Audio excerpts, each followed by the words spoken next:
முதல் 60% வரை ஆடி தள்ளுபடியுடன் super Saravana stores, Chennai, Madurai, Kovai. ஆச்சி மசாலா எந்த சமையலும் ருசி தேடும் ரகசியம் 20 ரூபாய். விஜய் அவர்கள் அனிதா இறந்தப்போ டைரக்டா போய் பார்த்து வந்தார். ஆனாலும் ஏன் போராட்டம் நடத்த அனுமதி மறுக்கிறாங்கன்னு நினைக்கிறேன். இல்லைங்க, இது தெளிவானதுங்க. மோடி கவர்மெண்ட் கோச்சக்கூடாது. அதனால் பீஸ்ஃபுல் ப்ரொட்டஸ்ட் கூட எங்கேயும் அனுமதி கிடையாது. பார்த்தீங்கன்னா மதுரை பல்கலைக்கழகத்திலலாம் சிபிஎம்மோட ஸ்டூடெண்ட்ஸ், எஸ்எஃப்ஐ ஸ்டூடெண்ட்ஸ் கிளாஸ் ரூமில் இருந்தவனை எடுத்துகிட்டு போயிருக்காங்க, சதி பண்ணிட்டாங்க, போராட்டம் திருவட்டூர்லேயே அடிச்சு எடுத்துகிட்டு போயிருக்காங்க. இதெல்லாம் ரொம்ப ரொம்ப அராஜகமான. இது ஏன் செய்கிறாங்க அப்படின்னா, பிஜேபியை எதிர்க்கக்கூடிய துணிச்சல் மனநிலை தாவேகா அரசுக்கு இல்லை. ஏன் விஜய் அரசு போலீஸ் அமைதியாக இருக்குன்னா, அந்த 2 எம்எல்ஏ ஆதரவில் விஜய் கவர்மெண்ட் இருக்குது. இன்றைக்கி விஜய்க்கு தனி மெஜாரிட்டி இருந்தால் பாலநிலத்துள்ள நடத்துறது அலோவ் பண்ணுவாங்க, போலீஸை வச்சு தூக்கி போயிருப்பாங்க, கிளியர் பண்ணியிருப்பாங்க. நான் சொல்கிறேன். அதனால் இன்னொன்று, பாலநிலத்தில் நடப்பது ஒன்றும் பெருமைப்படுற விஷயமே கிடையாது. ஏன்னா பொது இடத்துல நடத்தணும். எல்லாருக்குமான பிரச்சனைன்னும் போது பீஸ்ஃபுல்லாக அவங்க ஒரு இடத்துல பண்ணுறாங்கன்னா அதை அலோவ் பண்ணாமல் நீங்கள் இவர்கள் யார், இந்த ஆட்சியாளர்கள் யார் என்பது மக்கள் மத்தியில் தெரியுது. இவர்கள் அம்பலப்பட்டு நிற்கிற எக்ஸ்போஸ் ஆகிட்டாங்க. என்னை பொறுத்தவரைக்கும் விஜய் கவர்மெண்ட் எக்ஸ்போஸ் ஆகிருக்குது இந்த இஷ்யூவில். தாவேக்கா எக்ஸ்போஸ் ஆகிருக்கு. அவங்க கட்சிக்காரன் எதாவது பேசினாடா, ஜனநாயக படத்தில் போய் ஆடி அழுகிறாங்க அமைச்சர்கள்லாம். நீ அழு கூத்தாடி என்ன வேணா பண்ணு, எனக்கு அதை பற்றி கவலை இல்லை. போன கவர்மெண்ட்டில் 5 ஆண்டுகளில் அவ்வளோ ஊழல் குற்றச்சாட்டுகள் இருந்தும் திமுக வந்து நாள் பொழுதும் எதிர்த்துக்கிட்டே இருந்தாங்க இல்லையா? புதுசாக வந்த கவர்மெண்ட்டு இவங்களுக்கு அந்த மாதிரியான குற்றச்சாட்டுகள் இல்லை. ஆனாலும் ஏன் எதிர்க்க தயங்குறாங்க பிஜேபி? என்ன காரணம் நினைக்கிறீங்க? நல்ல கேள்வி, ரொம்ப நல்ல கேள்வி. இது பதில்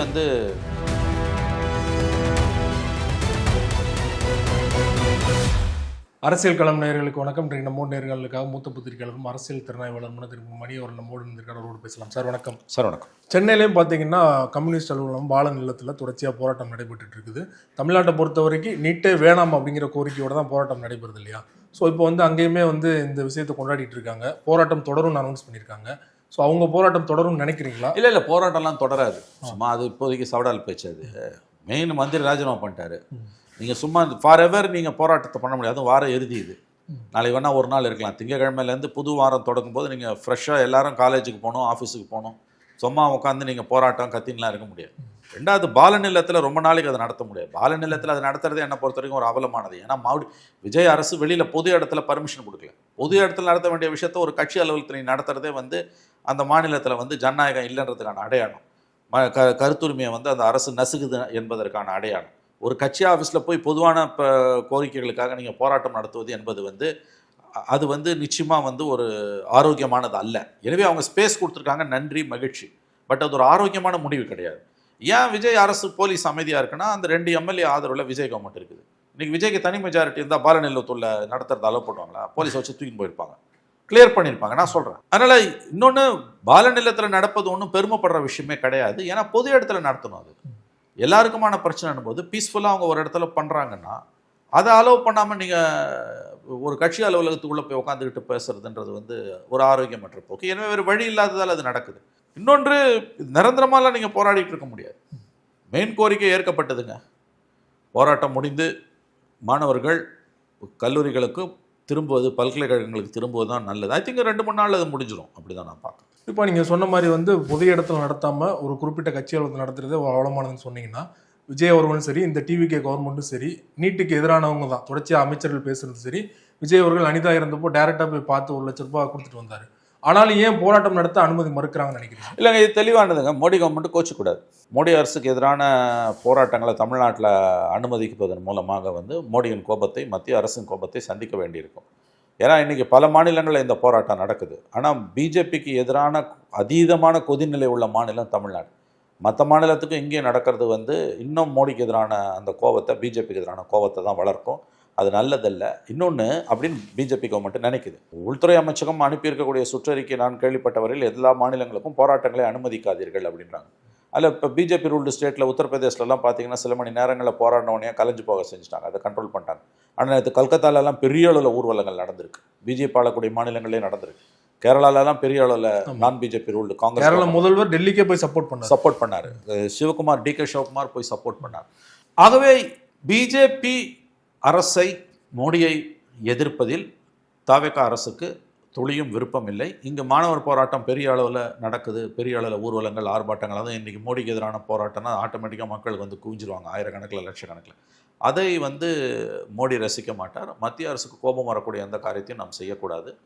மோடி முகம் சொல்லிக்கக்கூடிய காரியத்தை நாம் ஏன் செய்ய வேண்டும்? அதனால் வந்து பீஸ்ஃபுல் ப்ரொட்டஸ்ட் கூட எங்கேயும் அனுமதி கிடையாது. பார்த்தீங்கன்னா மதுரை பல்கலைக்கழகத்திலலாம் சிபிஎம்மோட ஸ்டூடெண்ட்ஸ், இங்கே எஸ்எஃப்ஐ ஸ்டூடெண்ட்ஸ் கிளாஸ் ரூமில் இருந்தவனை எடுத்துகிட்டு போயிருக்காங்க, சதி பண்ணிட்டாங்க, போராட்டம் திருவள்ளூர்லேயே அடிச்சு எடுத்துகிட்டு போயிருக்காங்க. இதெல்லாம் வந்து ரொம்ப ரொம்ப அராஜகமான. இது ஏன் செய்கிறாங்க அப்படின்னா, பிஜேபியை எதிர்க்கக்கூடிய துணிச்சல் மனநிலை தாவேக அரசுக்கு இல்லை. அவர்கள் மனம் சொல்லிப்பார்கள், எதுக்கு நம்ம பிஜேபியை பகைச்சிக்கணும்? இது வரைக்கும் கட்சி ஆரம்பித்து 2.25 வருஷம், அதுக்கப்புறம் அதிகாரத்துக்கு வந்து கொள்கை எதிரின்னு சொன்னாரே ஒழிய நடைமுறையில் இஷ்யூஸ் அடிப்படையில் நீங்கள் அதை பிஜேபி ஏற்றினா பேசுனீங்க. நீங்கள் எதிர்க்கணும்னு எதிர்க்க வேணாம், தினம் எதிர்த்துன்னு இருக்க வேணாம். ஸ்டாலின் பண்ண மாதிரி இஷ்யூ வரும்பொழுது நீங்கள் எதிர்த்து பேசாமல் அமைதியாக இருக்கீங்க. அதுவும் மாணவர்கள் பிரச்சனைகள் சம்மந்தப்பட்ட பிரச்சனைன்னும் போது அவர் என்ன சொல்கிறாங்க அசெம்பிளியில், நாங்கள் கொள்கை எதிரின்னு சொன்னோம், அரசியல் ரீதியாக நாங்கள் வந்து எதிர்ப்போம், கொள்கை எதிரி, ஆனால் நிர்வாக ரீதியாக நாங்கள் எதிர்க்க மாட்டோன்றாங்க. இது கதை. நிர்வாக ரீதியாக எந்த மாநிலமும் எதிர்க்க முடியாது. அது நீங்கள் விரும்பினாலும் விரும்பாட்டியுமே அதுக்கு உங்களுக்கு சாய்ஸே கிடையாது. பீஸ்ஃபுல் ப்ரொட்டஸ்ட் அலோவ் பண்ணாமல் தரன்னு அடித்து இழுத்துன்னு போகிறதுன்றதெல்லாம் வந்து அங்கே சர்டிஃபிகேட் வாங்குறதுக்கு நாங்கள் உங்களுக்கு எதிரான போராட்டங்களை அலோவ் பண்ணலன்றது. ஸோ தெளிவாக தெரியுது இது. இவர்கள் பிஜேபியுடன் மோதுவதற்கு தயாராக இல்லை. அதனால் எங்களுக்கு என்ன லாபம்? எலெக்ஷன் வரும்போது ஆன்டி மோடியை பார்த்துக்கலாம். இன்னும் 3 வருஷம் இருக்குது எலெக்ஷனுக்கு. ஸோ இது தெளிவாக இருக்காங்க அவங்க. ஏன்னா இதில் பலரோட முகமூடி கீழ்ச்சி இருக்குது. இது மாணவர்கள் சம்பந்தி, மாணவர்கள் சாதிச்சிருக்காங்கல்ல. போராட்டத்தில் ஈடுபட்ட மாணவர்கள் வெளிப்படையாக கேட்குறாங்க, ஜென்சி ஆதரவாளர்களால் தான் நீங்கள் ஆட்சிக்கு வந்தீங்க, நண்பா நண்பி சொன்னீங்க, நீங்கள் அட்லீஸ்ட் போராட்டத்துக்கு வந்து ஆதரவாக கொடுக்க வேண்டியது, ஏன் வாயை திறந்து பேச மாட்டீங்க அப்படின்னு சொல்லிட்டு அங்கேயே பதாகையை காட்டுறாங்க. அதெல்லாம் அவங்களுக்கு கவலை கிடையாது. யார் ஒருத்தருக்குமே அதிகாரம் வந்துன்னா அதெல்லாம் போயிடும். ஏறி வந்து ஏன் நீங்கள் எட்டி உதைக்கிறது தானே அரசியல்வாதிகளோட அடிப்படை தர்மமே. அதான் நடந்துட்டு இருக்கு. இது அவங்க எக்ஸ்போஸ் ஆகிட்டு இருக்காங்க. நம்ம ஒன்றும் இதுக்கு விளக்க உரை எழுதணும், பொழிப்புரை எழுதணும்னு அவசியம் இல்லை. விஜய் அரசாங்கத்தின் செயல்பாடு இந்த விவகாரத்தில் தமிழ்நாட்டில் அமைதியாக நடைபெற்று கொண்டிருக்கிற மாணவர் போராட்டங்களை அடக்கி ஒடுக்கியது. போராடுறதுக்கு இடமே இல்லாமல் ஒரு கட்சி ஆஃபீஸுக்குள்ளே போராடுறான்றது அவலமான விஷயம். என்னை பொறுத்த வரைக்கும் அது இட்ஸ் அ ஷேம்ஃபுல் திங், வெட்கக்கேடானது. ஒரு கட்சி ஆஃபீஸில் போய் எல்லோருக்குமான பிரச்சனைக்காக நீ எப்படி போராடுவேன்? பொது வெளியில் போராட வேண்டியது. அதுக்கு கூட இங்கே உரிமை இல்லைன்னும் போது இவர்கள் யார், இந்த ஆட்சியாளர்கள் யார் என்பது மக்கள் மத்தியில் தெரியுது. இவர்கள் அம்பலப்பட்டு நிற்கிற எக்ஸ்போஸ் ஆகிட்டாங்க. என்னை பொறுத்த வரைக்கும் விஜய் கவர்மெண்ட் எக்ஸ்போஸ் ஆகிருக்குது இந்த இஷ்யூவில். தாவேக்கா எக்ஸ்போஸ் ஆகிருக்கு. அவங்க கட்சிக்காரன் எதாவது பேசினாங்களா? ஜனநாயகம் படத்தில் போய் ஆடின்னு இருக்கான், அழுகிறாங்க அமைச்சர்கள்லாம். நீ கூத்தாடி என்ன வேணால் பண்ணு, எனக்கு அதை பற்றி கவலை இல்லை. ஆனால் இந்த பிரச்சனையை நீங்கள் நடத்திய விதம் என்பது நீங்கள் தரவாக எக்ஸ்போஸ் ஆகிருக்கீங்க. பிஜேபி அரசை, மோடி அரசை எதிர்க்க துணிச்சல் உங்களுக்கு இல்லைன்றது தான் இது காட்டுது. நான் அதை தான் சொன்னேன். பெங்காலில் இன்றைக்கி நடக்கிறது முஸ்லீம் பிஜேபி கவர்மெண்ட். நேற்று விஷுவல்ஸ் பார்த்தீங்கன்னா வந்து கிட்டத்தட்ட ஒரு 20,000 பேர் இருப்பான் ஸ்டூடெண்ட்ஸ். அவ்வளோ ஹியூஜ் ப்ரொட்டஸ்ட். பிஜேபி கவர்மெண்ட்டாக அதை அலோவ் பண்ணுது. அப்போ நீங்கள் அதை செய்யலைன்னா நல்லது, மக்கள் மத்தியில் நீங்கள் அம்பலப்பட்டு கொண்டிருக்கிறீங்க. அடிப்படையாக எழுகிற கேள்வி, போன கவர்மெண்ட்டில் 5 ஆண்டுகளில் அவ்வளோ ஊழல் குற்றச்சாட்டுகள் இருந்தும் திமுக வந்து 4 பொழுது வந்து எதிர்த்துக்கிட்டே இருந்தாங்க இல்லையா? இப்போ புதுசாக வந்த கவர்மெண்ட்டு இவங்களுக்கு அந்த மாதிரியான குற்றச்சாட்டுகள் இல்லை, ஆனாலும் ஏன் எதிர்க்க தயங்குறாங்க பிஜேபியை? என்ன காரணம் நினைக்கிறீங்க நீங்கள்? நல்ல கேள்வி, ரொம்ப நல்ல கேள்வி. இது பதில் வந்து அங்கேருந்தான் கிடைக்கும், என் வாயிலேருந்து வராது. எல்லா கோணங்கள்லேருந்து நீங்கள் யோசிச்சிங்கன்னா உங்களுக்கே கூட பதில் கிடைக்கும். கொஞ்ச நாளில் வந்து இன்னும் தரவாக இவங்க எக்ஸ்போஸ் ஆகிடுவாங்க. பிஜேபி எதிர்ப்பு நீங்கள் பேசாதீங்க. பிஜேபி எதிர்க்க உங்களுக்கு திமுக எதிர்ப்பு ஒன்று தான் அரசியல், அதில் தான் நீங்கள் ஜெயிச்சிங்க. பிஜேபி எதிர்ப்பு உங்கள் பிளட்லேயே கிடையாது. நீங்கள் அதை பற்றி கவலையும் பட மாட்டீங்க. கேட்டால் தமிழ்நாட்டில் எங்கே இருக்குது பிஜேபின்னு சால்ஜாப் சொன்னீங்க. இப்போ இஷ்யூ வந்திருக்குது. இஷ்யூ அடிப்படையில் தான் நம்ம வந்து ஆதரிக்கணும் அல்லது எதிர்க்கணும். இவ்வளோ பெரிய ஒரு போராட்டம் நடக்குது, மிருகத்தனமாக காவல்துறை அடித்து ஒடுக்குது, சர்வதேச ஊடகங்கள் காரி துப்புது இந்தியா மேலே. உலகத்துக்கெல்லாம் ஜனநாயக பாடம் எடுக்கிறேன், உன் நாட்டில் இந்த நிலைமையானு கேட்குது. அப்போ அந்த இஷ்யூவில் அமைதி வழி போராட்டம், அறவழி போராட்டங்கள், மற்ற கட்சிக்காரன் நடத்துகிற போராட்டத்தில் கூட வன்முறை வெடிக்குங்க. கம்யூனிஸ்டுகளோட போராட்டத்தில் அதுக்கு துளியும் இடம் இருக்காது. ஏன்னா அவங்க வந்து தனி மனித தாக்குதலில் இறங்க மாட்டாங்க, வன்முறை துளிவும் இருக்காது. ஒரு கல்லை கூட ஒருத்தரும் எடுக்க முடியாது, எடுத்தானா அவங்களே பிடிச்சி காவல்துறையில் ஒப்படைச்சிடுவாங்க. அந்தளவுக்கு ஒரு பீஸ்ஃபுல்லான ப்ரொட்டஸ்ட் பண்ணக்கூடியவங்க. வெறும் கோஷம் எழுப்புறோன்னா கூட நான் அனுமதிக்க மாட்டேன்னா இது அப்படியே பிஜேபியோட பாணி. ஏன் இதை அவங்க செய்யலை? பல்வேறு ஊழல் குற்றச்சாட்டுகளுக்கு ஊழல் மூட்டைகளை சுமந்த திராவிட முன்னேற்ற கழகத்தால் பிஜேபி எதிர்க்க முடிஞ்சுது அதிகாரத்தில் இருக்கும்போது. ஆனால் ஏன் வந்து தாவேகா அரசால் எதிர்க்க முடியலன்னா நல்ல கேள்வி. பதில் வெகு விரைவில் அல்லது விரைவில் கண்டிப்பாக வந்து பொது வெளிக்கு வரும். மெரினா போராட்டத்தில், ஜல்லிக்கட்டுக்கு எதிரான போராட்டத்தில் வெற்றி கிடைச்சாலுமே பார்த்தீங்கன்னா அந்த கடைசியில் வந்து மக்கள் மனதில் நினைவில் இருக்கிறது காவல்துறை அடித்து ஓட விட்டது தான். ஸோ இங்கே வெற்றி கிடைச்சாலுமே அதே மாதிரி நிலை தான் நீடிக்குமா? இல்லைங்க, அது தெரியல. ஃபியூச்சரில் வந்து கண்டிப்பாக வந்து அவங்க மைண்ட் செட்டில் வந்து பாஜக தோத்ததுன்னு இல்லாமல் மாணவர்கள் வந்து பின்வாங்கி ஓடிட்டாங்க அப்படிங்கிற ஒரு மைண்ட் செட் கொண்டு வரணும்னு நினைக்கிறாங்க. நல்ல கேள்வி. பட் எனக்கு என்னமோ அப்படி பண்ணுவாங்களான்னு தெரியல. அது இன்னும் கெட்ட பேரை உண்டாக்கும். இப்போ என்ன அங்கே பொசிஷன்னு தெரியல. டியர் கேஸ்லாம் போட்டு இப்போ டிஸ்போஸ் பண்ணிக்கிட்டே இருக்காங்கன்றாங்க. நேற்றுக்கே வந்து சிஆர்பிஎஃப் 10 கம்பெனிஸ் 1000 சோல்ஜர்ஸ் 1000 சிஆர்பிஎஃப் சோல்ஜர்ஸை கொண்டு போய் இறக்கியிருக்காங்க. சுற்றி வளைச்சிருக்காங்க, டியர் கேஸை போட்டு அடிக்கிறாங்க. கலையிலன்னா என்ன பண்ணுவாங்கன்னு தெரியல. வன்முறை மீண்டும் வந்ததுன்னா கண்டிப்பாக மோடி கவர்மெண்ட்டுக்கு இது இன்னும் கெட்ட பேரை தான் உண்டாக்கும். நிரந்தரமாக தங்களுடைய வீழ்ச்சிக்கு அவர்களே வழிகோலுகிறார்கள் என்று தான் அதன் பொருள். ஜல்லிக்கட்டு போராட்டத்தோட விஷுவல்ஸாக கடைசியில் நிற்கிறது அந்த போலீஸை வச்சு அடித்து உடைச்ச அந்த வன்முறை காட்சிகள். அந்த மாதிரி ஜந்தர் மந்தர் தர்மேந்திர பிரதான் ராஜினாமா கோரிய மாணவர் போராட்டத்தில் எஞ்சி இருக்கக்கூடிய நினைவலைகளாக அதுதான் இருக்குமான்னு கேட்குறீங்க. தெரியல. அப்படி இருக்கக்கூடாதுன்னு நம்ம நம்புகிறோம், நல்லதே நினைப்போம். குறிப்பாக தர்மேந்திர பிரதான் ராஜினாமா பண்ணதுக்கு காரணம் என்ன சொல்கிறாருன்னா, கீழே விழுந்தால் மீசையில் மண் ஓட்டலைங்கிற மாதிரி நான் வந்து தேச விரோதிகள் வந்து ஊடுருவக்கூடாது, அதனால் ராஜினாமா பண்ணுறேன்னு சொல்கிறேன். வழக்கமாக எல்லா விதமான தவறு செய்பவர்களும் பேசக்கூடிய வார்த்தை இது. தேசபக்தி என்பது அயோக்கியர்களின் கடைசி புகலிடம்னாரு பெர்னாட் ஷா. அதான் இது. எப்போ பார்த்தாலும் தேசபக்தி தேசபக்தி தேசபக்தி. உனக்கு உண்மையிலே தேசபக்தி இருந்ததுன்னா ராஜினாமா பண்ணிட்டு போயிருக்கணும். பாதிக்கப்பட்டவன் இந்திய மாணவன், பாகிஸ்தான் மாணவன் கிடையாது. 22 லட்சம் மாணவர்கள் நடுத்தரில் நின்னான். ஒரு தடவை நீட்டுக்கு ப்ரிப்பேர் ஆகிறது எவ்வளோ கஷ்டம் நம்ம கண்ணில் பார்க்குறோம். நம்ம குழந்தைகள் படிக்கிறது 15 வயசில் கொண்டு போய் +1 படிக்கும்போது சேர்த்துறாங்க, இன்னும் 8ஆம் கிளாஸ்லேயே சேர்த்துறாங்க. ரத்த கண்ணீர் வருது அந்த குழந்தைங்க படுற கஷ்டத்தை பார்த்தா. அப்புறம் அந்த தேர்வு மையத்துக்கு போகும்போது உள்ளாடைகளை அகற்றி சோதிக்கிறது. பெண்கள் தாலி கட்டியிருந்தால் தாலி அவுத்து வச்சுட்டு போன்றது. காதுக்குள்ளே எல்லா ஓட்டையிலையும் கையை விட்டு பார்க்குறது. எல்லா விதமான அட்டுழியத்தையும் செய்த மோடி அரசு. உலகத்தில் எந்த நாட்டிலையுமே மருத்துவ படிப்புக்கு இவ்வளவு கடுமையான தேர்வுகள் கிடையாது. நீட் இல்லை வரத்துக்கு முன்னாடி தான் உலகின் மிகச்சிறந்த மருத்துவர்களை தமிழ்நாடு உருவாக்குச்சு. +2 மார்க்ஸ் போதும். அப்படி இருக்கும்போது இந்த பாவத்தை செஞ்சு கடைசியில் அதுக்கு ப்ரிப்பேர் ஆகி வரவனையும் இந்த மாதிரி அலக்கழிச்சு. இப்போ கூட அந்த மாணவர்கள் தமிழ்நாடு மாதிரி நீட்டை பேன் பண்ணுன்னு கேட்கல. நுழைவுத் தேர்வு தேவைதான், நம்ம நுழைவுத் தேர்வு வேணான்றோம். அவன் நுழைவுத் தேர்வு இருக்கட்டும் தான் சொல்கிறோம். எதனால அவங்க நுழைவுத் தேர்வு வேணுன்றாங்க? இவ்வளோ அங்கே என்ன பிரச்சனைன்னு கேட்டிங்கன்னா, பல்வேறு விதமான மருத்துவக் கல்லூரிகளில் பல்வேறு விதமான வெவ்வேறு தேர்வுகள் இருக்குது. இப்போ ஜிப்மருக்கு தனி தேர்வு, சென்ட்ரல் யூனிவர்சிட்டிஸ்க்கு தனி தேர்வு, வேறு மாநிலத்தோட பல்கலைக்கழகங்களுக்கு போனீங்கன்னா சில மாநிலங்களுக்கு தனி தேர்வு, சில மாநிலங்களுக்கு +2 மார்க்ஸ். இது எல்லாத்தையும் யூனிஃபார்மாக தான் கொண்டு வந்தாங்க. எனக்கு தெரிஞ்சு அது ஒரு நல்ல நோக்கங்க.